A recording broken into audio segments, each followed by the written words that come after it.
வணக்கம், இது உங்கள் சிவி ஜோன். சொல்லணும் எப்படி இருக்கீங்க? இப்போ பார்த்தீங்கன்னா பயங்கரமான சம்பவம் நடந்துச்சு. இந்த விஷயங்கள் ஆல்ரெடி நம்ம சொன்ன விஷயங்கள் தான். அதாவது யார் எவிக்ஷன் ஆக போகிறாங்கன்ட்டு ஜெஃப்ரி, அன்ஷிதா. ஸோ அதுலேயே பயங்கரமான குளறுபடி நடந்துச்சு. ஏன்னா நேற்றே வந்துட்டு அன்ஷிதா வெளியேற வேண்டிய ஆள் நேற்றே வந்து வெளியேறிட்டாங்க. அதாவது சாட்டர்டே எபிசோடில் அன்ஷிதாவும், சண்டே எபிசோடில் ஜெஃப்ரியும். பட் அது அப்படியே வந்து டோட்டலாக சேஞ்ச் ஆச்சு. காரணம் அங்கே நடந்த மிகப்பெரிய ஒரு குளறுபடி. சரி, இப்போ பார்த்தீங்கன்னா நம்மளுடைய விஜய் சேதுபதி அவர்கள் வந்துட்டு அந்த எவிக்ஷன் கார்டு எடுத்து வந்தார். யார் போவாங்கன்னு சொல்லுங்கள் அப்படி கேட்கும்போது அதிகப்படியாக மெஜாரிட்டி வந்து ராணவ் அப்படின்னு சொன்னாங்க. செம்ம ஷாக்கிங்காக இருந்துச்சு. ஏன்னா எல்லாருக்கும் யார் மேலே வன்மம் இருக்குன்ற விஷயங்களை இதன் மூலமாக நம்ம தெரிஞ்சுக்கலாம். ஸோ எல்லாருமே இவன் தான் போயிடுவான், ஏன்னா இவன் குழப்பத்தை விளைவிக்கிறான்னு. உண்மையிலே பார்த்தீங்கன்னா நான் குழப்பம் விளைவிக்கிறது, நான் கோபாலத்தனமாக பண்ணுறது, இதுதான் என்னோடய கேம் ஸ்ட்ராட்டஜி நாங்கள் வெளிப்படையாக ஒத்துக்கிட்டே பாருங்க. செம்ம காண்டாயிடுச்சு. என்னடா இது? ஏன்னா பிக் பாஸ் கேமே தான் யாருன்னு உண்மையாக அங்கே காமிச்சு இதை வந்து மக்களுக்கு பிடிக்குதா அப்படி இருந்தால் நம்ம ஃபஸ்ட்லேருந்தே நம்ம நினச்சிட்ருக்கோம்.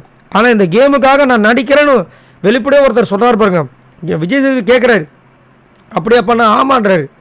இங்கே எல்லாருமே வந்துட்டு அதனால் ராணுவம் நாங்கள் கடைசியில் என்னாச்சு, ராணுவுக்கு ஓட்டு அங்கே பார்த்தீங்கன்னா அள்ளுது.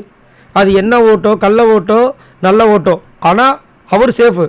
அங்கே வந்துட்டு என்ன ஆயிடுச்சுன்னா கடைசியில் அன்ஷிதாவோட அந்த காரை காமிச்சார். எல்லாருமே பயங்கர ஷாக்காக வராங்க. அன்ஷிதா முடிவு பண்ணாங்க. ஆனால் காமிக்கும்போது ஒரு விஷயத்த சொன்னார். எப்படி நீங்கள் கண்டுபிடிச்சிங்க? நேற்று ஜெஃப்ரி வந்து எவிக்ட்னு சொல்லும்போது கூடவே நான் வரேன்னு சொன்னேன், நீங்கள் எப்படி கண்டுபிடிச்சிங்க அப்படின்னு ஒரு கேள்வி கேட்குறாரு. அதுக்கு அவங்க சொல்கிறாங்க, இல்லை சார், நான் இருட்டுக்கடை திருட்டு பிரியாணி பண்ணும்போது நீ ஏன் கூப்பிடலன்னு ஜெஃப்ரி கேட்டான். நான் உன்னை அம்மா நினச்சேன், நீ விட்டேன்னு.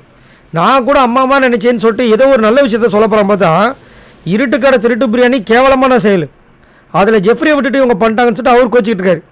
அது இவங்களுக்கு மனசுக்குள்ளே ஒரு மாதிரி ஹர்ட் ஆகும். எனக்கு ஒன்றுமே புரியல. நல்ல விஷயத்துக்கு வந்துட்டு வருத்தப்படாலும் பரவாயில்ல, இது ஆல்ரெடி அங்கே வந்துட்டு கலாய்ச்சி தள்ளின விஷயம். அதில் நல்ல வேலை ஜெஃப்ரியை சேர்க்கலைன்னு சந்தோஷப்படுறத விட்டுட்டு அவன் சொன்னதை உள்ளே உறுத்திட்டு இருக்கான். ஒன்றும் சொல்கிறதுக்கு இல்லை.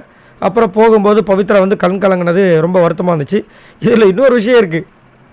பவித்ரா கூட யாரெல்லாம் இருந்தாங்களோ எல்லாருமே வெளியே போயிட்டாங்க. இது நோட் பண்ணிக்கலான்றதை சொல்லுங்கள். தர்ஷிகா, ஆர்ஜே ஆனந்தி, இப்போ அன்ஷிதா. ஓகே, ரைட், சரி. அந்த காவாங்கிற செவரு இது ஒருவேளை இவங்களா இருப்பாங்களோன்ற மாதிரி தெரியல. ஆனால் பாருங்கள், ஸ்ட்ராங்காக வந்துட்டு இவங்க இல்லைன்னு சொன்னவங்க எல்லாருமே வெளியே போயிட்டாங்க. ஆனால் நான் வந்து வீக்காக இருக்குன்னு சொல்லிகிட்டே வந்துட்டு இவங்க வீக்கு தாண்டி வந்துட்டுருக்காங்க.